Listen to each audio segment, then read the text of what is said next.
Hi students, and welcome again. Our quick video update. Module 1 has been graded and your points are now posted in the gradebook. Here's what you need to do next. Open up your Module 1 submission and read my feedbook and compare it to the rubric. You're going to see that all my feedback is actually labeled as points based on the rubric. So if you've lost points in a specific section of the rubric, you know that, like, if you only got 2 out of 5 possible points on discussion, then you need to interact with your fellow colleagues a little bit more. If you got missing points on criteria or citations, you need to go in and put in-text or post-text citations. So you look at the points and where you lost, you compare that to your rubric, and then you move forward and update the next assignment. Now, a few common reasons I took points off, so you can easily fix them in Module 2 and beyond. Number 1 is citations. You must include in-text citations and a full references list at the end.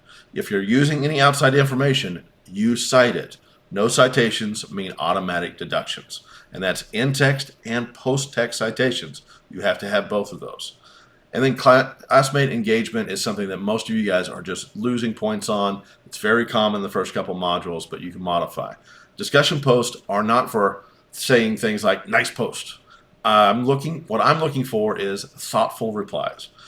Engage with what your classmates actually said. Higher effort replies equal higher participation points. It should look like a discussion. The classmate posts their discussion board.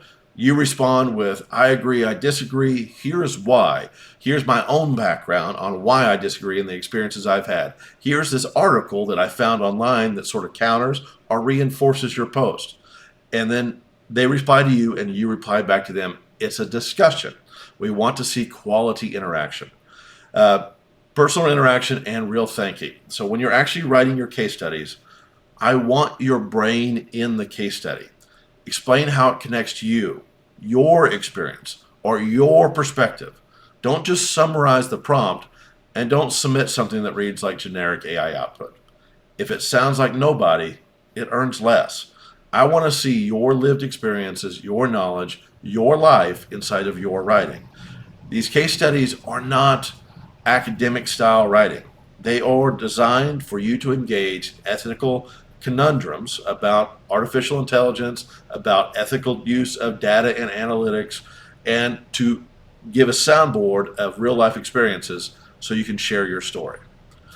Word count is also a big thing that people are missing. The word count minimum is 1,000 words. If you're under, you lose points. Specifically, you use 1 point for every word under 1,000 words. This isn't busy work. Depth requires space. 4 solid paragraphs is doable.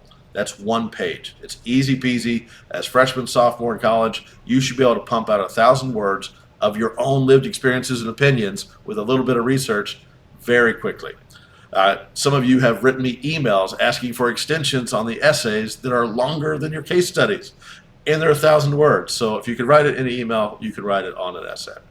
And remember, the case studies require submission in both required locations. That's 2 locations. Missing either one is a problem, and late or incomplete submissions can't earn credit. So if you submit to one location and not the other, and the deadline happens, you get a 0 for the case study.